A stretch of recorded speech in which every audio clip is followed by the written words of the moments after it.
Avez-vous déjà remarqué, comme certaines personnes semblent avoir besoin de conflits pour se sentir vivantes, qu'elles créent des tempêtes dans un verre d'eau, qu'elles transforment des conversations anodines en véritables batailles émotionnelles.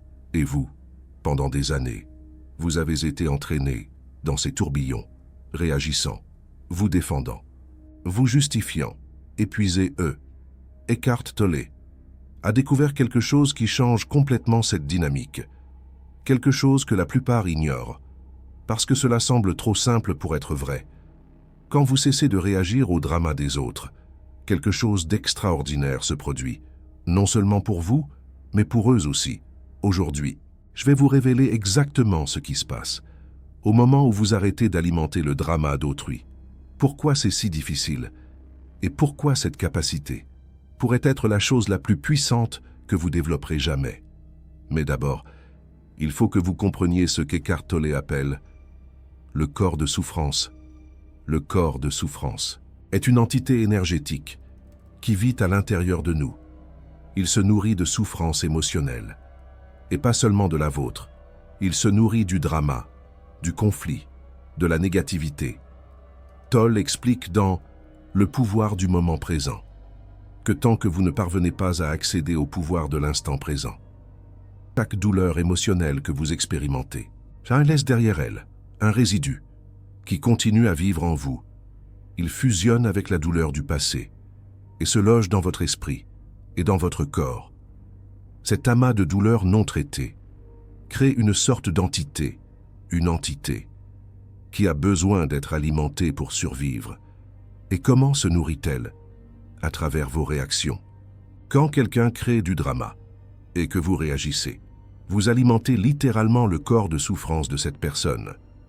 Vous lui donnez exactement ce dont elle a besoin pour continuer à exister.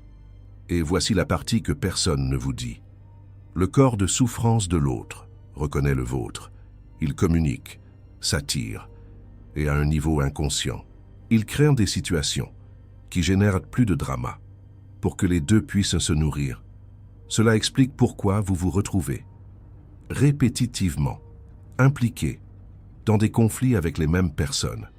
Pourquoi certaines dynamiques semblent impossibles à briser. Pourquoi vous sortez d'une discussion épuisés, comme si vous aviez perdu votre énergie vitale, parce que vous en avez perdu. Tolle dit que le corps de souffrance veut survivre, comme toute autre entité existante, et il ne peut survivre que si vous vous identifiez inconsciemment à lui. Alors il se lève, prend le contrôle de vous, devient vous, et vit à travers vous.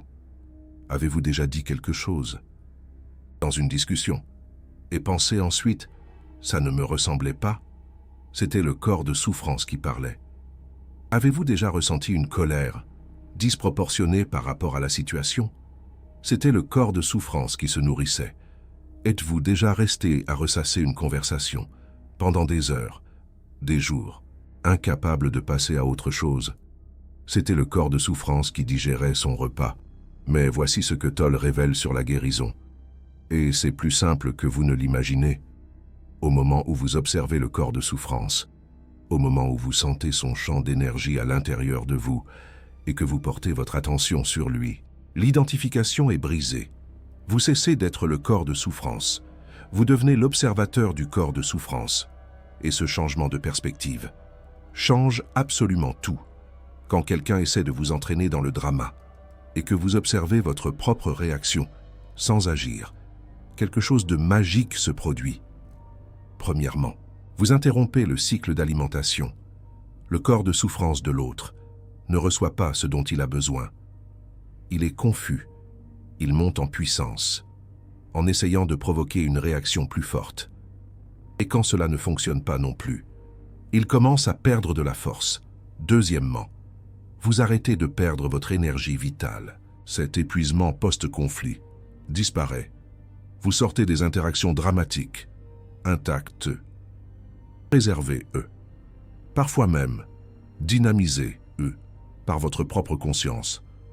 Troisièmement, et c'est le plus profond, vous offrez à l'autre personne une opportunité de s'éveiller. Tolle explique que l'inconscience et le savoir ne peuvent pas coexister longtemps. La forme d'énergie, qui se cache derrière l'hostilité et l'attaque, trouve la présence de l'amour absolument intolérable. Quand vous restez présent, face à l'attaque, sans réagir, vous offrez de la présence, vous offrez de l'amour, et l'inconscience ne peut pas survivre dans cet environnement. Maintenant, laissez-moi vous montrer les 3 niveaux de conscience que Toll décrit pour faire face à des situations difficiles. Le premier niveau est ce qui vous perturbe extérieurement, la personne qui crie, le commentaire méchant, la provocation. Le deuxième niveau est votre réaction, les contractions physiques, les émotions comme la frustration ou la colère, les pensées sur la situation. Le troisième niveau est votre conscience, des 2 niveaux précédents. C'est être l'espace conscient pour eux. La plupart des gens vivent piégés. Dans le premier et le deuxième niveau, quelque chose se passe, ils réagissent et sont entraînés dans le drama. Mais quand vous parvenez à amener votre attention au troisième niveau, à la conscience, qui observe à la fois la situation et votre réaction, des changements se produisent dans les 2 autres niveaux. Vous n'êtes plus piégé. Vous êtes conscient, et cette conscience est l'antidote au drama. Mais je sais ce que vous pensez. En théorie, ça semble facile. En pratique, quand quelqu'un vous attaque, comment simplement ne pas réagir? Et c'est là que je dois être honnête avec vous, au début. C'est incroyablement difficile, Toll admet, qu'il n'est pas facile, au début, d'être là, comme la présence témoin, surtout quand l'ego est en mode de survie, ou quand un schéma émotionnel du passé a été activé. Votre corps de souffrance veut se nourrir. Il va se battre pour ça. Il va créer des justifications. Il va dire que vous devez vous défendre, que vous ne pouvez pas laisser passer ça, que vous avez raison et que vous devez le prouver. Ce sont toutes des stratégies du corps de souffrance pour obtenir votre réaction. Mais une fois que vous avez expérimenté cela, même brièvement, Toll dit que vous gagnerez en pouvoir de présence et que l'ego perdra son influence sur vous. Chaque fois que vous parvenez à observer sans réagir, vous devenez plus fort. Et chaque fois que le corps de souffrance cesse d'être alimenté, il devient plus faible. C'est un entraînement, et ça ne se fait pas du jour au lendemain. Mais les résultats sont extraordinaires. Vous commencez à percevoir les dramas, avant d'être entraîné dedans. Vous voyez le corps de souffrance de l'autre se lever. Vous reconnaissez les tactiques de provocation, et vous pouvez choisir consciemment de ne pas participer. C'est la vraie liberté, qu'enseigne Toll. Ce n'est pas une question de contrôler les autres. Ce n'est pas une question d'éviter toutes les personnes difficiles. Il s'agit de développer une présence tellement forte que le drama ne parvient tout simplement pas à vous toucher. Maintenant, laissez-moi vous raconter ce qui arrive aux personnes autour de vous quand vous développez cette capacité. Premièrement, les personnes qui vivent de drama vont vous tester. Elles vont monter en puissance, vont tenter des provocations plus importantes, vont être confuses par votre manque de réaction. C'est attendu. C'est le corps de souffrance qui se bat pour sa survie. Mais si vous restez présent, quelque chose d'intéressant se produit. Certaines de ces personnes s'éloignent tout simplement. Elles cherchent d'autres sources d'alimentation. D'autres vont réagir. Et vous réalisez que l'amitié, la relation, l'interaction était basée sur le drama. Quand le drama s'arrête, il ne reste rien. Cela peut être douloureux à réaliser, mais c'est libérateur. D'autres personnes, cependant, commencent à changer. Votre présence leur offre une opportunité de percevoir leur propre schéma. Certaines se réveillent. Certaines commencent à se demander pourquoi elles créent autant de conflits. Certaines présentent des excuses pour des choses que vous aviez déjà oubliées. Vous devenez, sans essayer, un catalyseur de transformation. Pas en prêchant, pas en enseignant, simplement en étant présent. Et peut-être le plus important, vous récupérez votre énergie. Cette fatigue chronique que vous ressentiez, une grande partie venait du drama constant, des réactions émotionnelles, de la rumination mentale après les conflits. Quand cela s'arrête, vous découvrez des réserves d'énergie que vous ne saviez pas que vous aviez.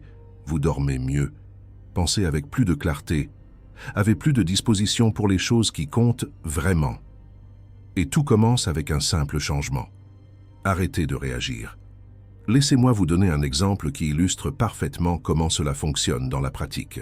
Imaginez une personne qui a passé des années dans une relation où chaque conversation se transformait en dispute. Chaque demande se transformait en accusation. Chaque jour se terminait en épuisement émotionnel. Elle essayait de converser calmement. Ça ne marchait pas. Essayait d'argumenter logiquement. Ça ne marchait pas. Essayait de céder. Ça ne marchait pas. Essayait de résister. Ça ne marchait pas. Rien ne fonctionnait parce qu'elle jouait le jeu du drama. Et quand vous jouez le jeu du drama, même si vous jouez bien, vous êtes encore en train de jouer. Et le jeu est le problème. Un jour, elle a découvert les enseignements d'Eckhart Tolle et a expérimenté quelque chose de différent. Quand son partenaire a commencé à monter en régime, au lieu de réagir, elle a simplement observé sa colère, observé sa propre réaction surgir et a choisi de n'alimenter aucune des deux. Le silence fut inconfortable. Son partenaire a tenté de provoquer d'autres formes, accuser, provoquer, manipuler. Mais elle est restée présente, pas avec froideur, pas avec mépris, simplement présente, observant, respirant. Et quelque chose d'extraordinaire s'est produit. Le corps de souffrance de son partenaire, sans recevoir la réaction dont il avait besoin, a commencé à perdre de la force. L'explosion qui durerait normalement des heures s'est terminée en minutes. Et ensuite, quelque chose qui ne s'était jamais produit auparavant. Il a présenté des excuses. Pas parce qu'elle a gagné la discussion, mais parce qu'elle n'est pas entrée dans la discussion. Et en n'entrant pas, elle lui a offert un miroir où il pouvait voir son propre comportement. Voilà le pouvoir de la non-réactivité. Ce n'est pas de la magie. Ça ne fonctionne pas. Toujours à la première tentative, mais ça fonctionne. Et plus vous pratiquez, plus ça fonctionne. Il y a aussi quelque chose qu'Eckhart Tolle explique sur la neuroscience de la réactivité qui est fascinant. Quand vous réagissez émotionnellement à une provocation, votre corps libère du cortisol et de l'adrénaline. Votre système nerveux entre en mode lutte ou fuite, votre cortex préfrontal, la partie du cerveau responsable de la pensée rationnelle, est partiellement désactivée. Littéralement, vous devenez moins intelligent quand vous réagissez. Et c'est pour ça qu'après une discussion, vous pensez fréquemment. Pourquoi ai-je dit ça? Parce que vous ne pensiez pas. Votre corps de souffrance réagissait. Mais quand vous observez la réaction sans agir dessus, quelque chose de différent se produit. Vous maintenez l'accès à votre cortex préfrontal. Vous restez capable de penser clairement. Vous pouvez choisir votre réponse au lieu d'être asservi par une réaction automatique. C'est la base neurologique de ce qu'Eckhart Tolle enseigne sur la présence. La présence n'est pas seulement un concept spirituel. C'est un état physiologique réel où vous maintenez le contrôle de vos facultés supérieures au lieu d'être séquestré par votre système nerveux primitif. Et n'importe qui peut développer cela avec la pratique. Mais laissez-moi approfondir quelque chose qu'Eckhart Tolle explique sur la nature du drama et qui change comment vous voyez les conflits. Il dit qu'il y a quelque chose en vous qui veut la paix. Mais il y a aussi quelque chose qui veut le drama et le conflit. Relisez ça. Une partie de vous veut la paix et une partie de vous veut le drama. Cela semble contradictoire, n'est-ce pas? Pourquoi quelqu'un voudrait-il du drama? Parce que le drama vous fait vous sentir vivant. Le drama donne à l'ego une sensation d'importance. Le drama crée une narration où vous êtes le héros ou la victime. De toute façon, vous êtes le centre de l'histoire. Et l'ego a besoin désespérément d'être le centre de l'histoire. Eckhart Tolle explique que le corps de souffrance, quand il est éveillé, peut prendre la forme d'irritation, d'impatience, d'une humeur sombre, d'un désir de blesser, de colère, de furie, de dépression, ou d'un besoin d'avoir du drama dans votre relation. La clé est de le capturer au moment où il sort de son état dormant. C'est plus facile à dire qu'à faire. Parce qu'au moment où le corps de souffrance se réveille, il séquestre votre perception. Vous ne regardez plus la situation. Vous regardez à travers les lentilles du corps de souffrance. Et ces lentilles distordent tout. Une observation innocente devient une attaque personnelle. Une demande simple devient une demande injuste. Un malentendu devient la preuve que la personne ne vous respecte pas. Avez-vous déjà eu une discussion sur quelque chose de petit qui a complètement dégénéré? C'est le corps de souffrance qui distord votre perception. Et voici la partie la plus effrayante. Vous pensez que vous voyez la réalité.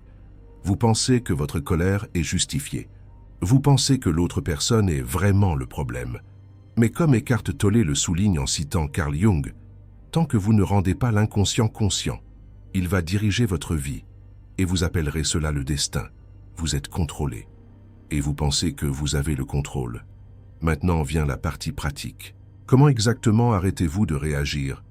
Eckhart Tolle offre une technique simple mais puissante.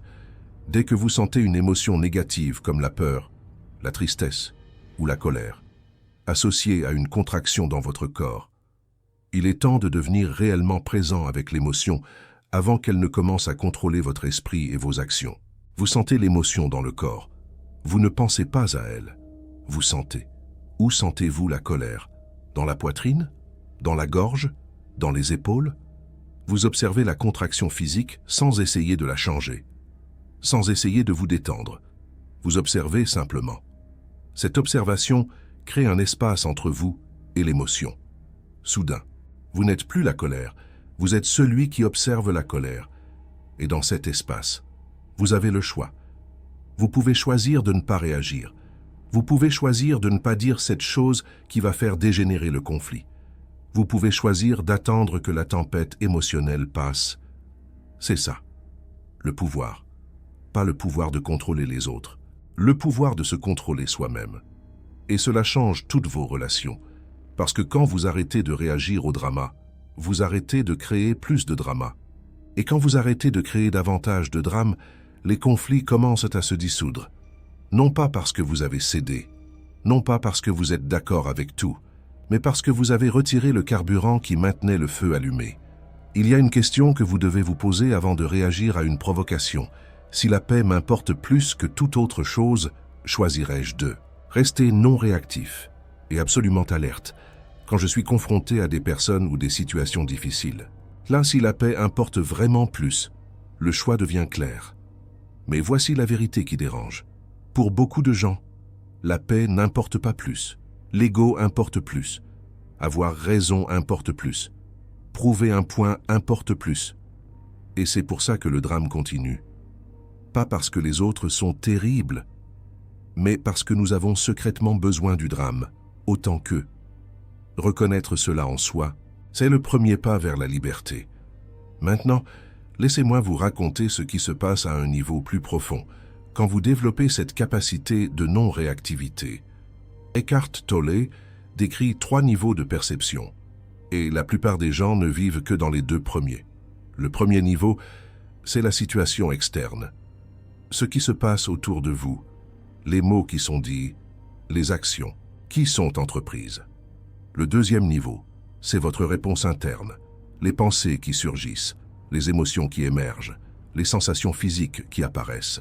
Le troisième niveau, c'est la conscience qui perçoit les deux. L'espace conscient dans lequel tout cela se passe, quand vous réussissez à accéder au troisième niveau, vous êtes présent, vous êtes conscient, vous êtes au-delà du drame.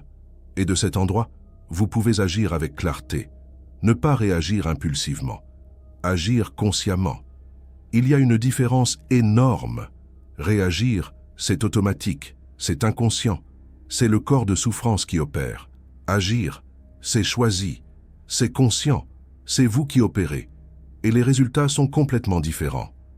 Quand vous réagissez, vous escaladez généralement le conflit, vous dites des choses que vous regrettez, vous blessez les gens que vous aimez, vous nourrissez votre propre corps de souffrance et celui de l'autre. Quand vous agissez consciemment, vous pouvez aborder le problème réel, vous pouvez communiquer vos besoins sans attaque, vous pouvez établir des limites sans hostilité. Vous pouvez même choisir de vous éloigner sans ressentiment. Vous comprenez la différence. Je ne suis pas en train de vous dire d'ignorer les problèmes. Je ne suis pas en train de vous dire d'accepter un traitement abusif. Je ne suis pas en train de vous dire de ne jamais vous défendre. Je suis en train de vous dire de faire ces choses à partir d'un lieu de conscience, pas de réactivité. Parce que la réactivité empire toujours les choses. Toujours. Même quand vous gagnez là. Discussion, vous perdez de l'énergie. Même quand vous prouvez que vous aviez raison, vous nuisez à la relation. Même quand vous remportez la bataille, vous perdez fréquemment la guerre, la non-réactivité. Ce n'est pas de la passivité, c'est de la sagesse. C'est la compréhension profonde que nourrir le drame ne mène jamais à la paix, que prouver que vous avez raison ne mène jamais à la connexion. Véritable, que gagner des discussions ne mène jamais au bonheur durable. Vous voulez avoir raison ou vous voulez avoir la paix. Votre question, posée répétitivement avant de réagir, peut transformer votre vie. Maintenant, laissez-moi vous donner une pratique spécifique qu'Eckhart Tolle enseigne pour développer cette capacité de non-réactivité. Il dit que si vous maintenez votre attention sur le corps autant que possible, vous serez ancré dans l'instant présent. Vous ne vous perdrez pas dans le monde extérieur. Vous ne vous perdrez pas dans votre esprit. Cela signifie que, avant d'entrer dans une interaction potentiellement difficile, vous ramenez votre attention vers votre corps. Sentez vos pieds sur le sol, sentez vos mains, sentez votre respiration, qui entre et qui sort. Ça vous ancre dans le moment présent. Et quand vous êtes ancré dans le présent, le corps de souffrance a beaucoup moins de pouvoir sur vous. Il a besoin que vous soyez perdu dans des pensées sur le passé ou des préoccupations sur le futur pour vous kidnapper. Quand vous êtes totalement présent, il ne peut pas opérer. Pensez à toutes les fois où vous avez réagi de manière excessive à quelque chose. Étiez-vous présent à ce moment-là? Ou réagissiez-vous à toutes les fois précédentes où quelque chose de similaire s'était produit? La plupart du temps, nous ne réagissons pas à la situation présente. Nous réagissons à toutes les situations passées que cette situation nous rappelle. Le corps de souffrance utilise le passé comme carburant, mais le passé n'existe que dans votre esprit, dans le moment présent. Il n'existe que cet instant, et dans cet instant, sans tous les bagages du passé, la plupart des situations ne sont pas aussi dramatiques qu'elles en ont l'air. Cette observation, qui a semblé être une attaque, peut-être que c'était juste une observation. Ce ton de voix qui vous a irrité, peut-être que la personne était juste fatiguée. Cette requête, qui a semblé être une exigence, peut-être que c'était juste une requête. Quand vous retirez les lunettes du corps de souffrance, la réalité paraît différente, moins menaçante, moins dramatique, plus gérable. Vous venez de découvrir comment le drame fonctionne réellement et comment vous pouvez vous libérer de celui-ci à travers la présence consciente. Peu de chaînes révèlent cela, parce que le concept même de corps de souffrance défie la façon dont la plupart des gens vivent. Quand vous cliquez sur le super merci, vous ne soutenez pas seulement le contenu. Vous êtes en train de dire « La présence importe plus que la réactivité ». Vous êtes en train de choisir la conscience. Maintenant, laissez-moi vous donner les signes que vous êtes en train de développer cette capacité. Premièrement, vous commencez à percevoir vos réactions avant d'agir en fonction de celles-ci. Avant, la colère surgissait et vous étiez déjà en train de parler. Maintenant, la colère surgit et vous observez. Vous sentez toujours, mais vous n'agissez pas automatiquement. Deuxièmement, les conflits autour de vous diminuent. Pas parce que les gens ont changé, mais parce que vous avez arrêté de nourrir le drame. Et sans carburant, le feu s'éteint. Troisièmement, vous récupérez de l'énergie. Cet épuisement constant commence à disparaître. Vous réalisez qu'une grande partie de votre fatigue venait du drame émotionnel, pas du travail ou des responsabilités. Quatrièmement, vos relations se transforment. Certaines s'approfondissent. Quand le drame sort, une connexion authentique peut entrer, d'autres se dissolvent. Et vous réalisez qu'elles étaient basées seulement sur des dynamiques toxiques. Cinquièmement, vous développez une paix qui ne dépend pas de circonstances externes. C'est le plus profond. Une paix qui n'a pas besoin que les choses soient d'une certaine manière.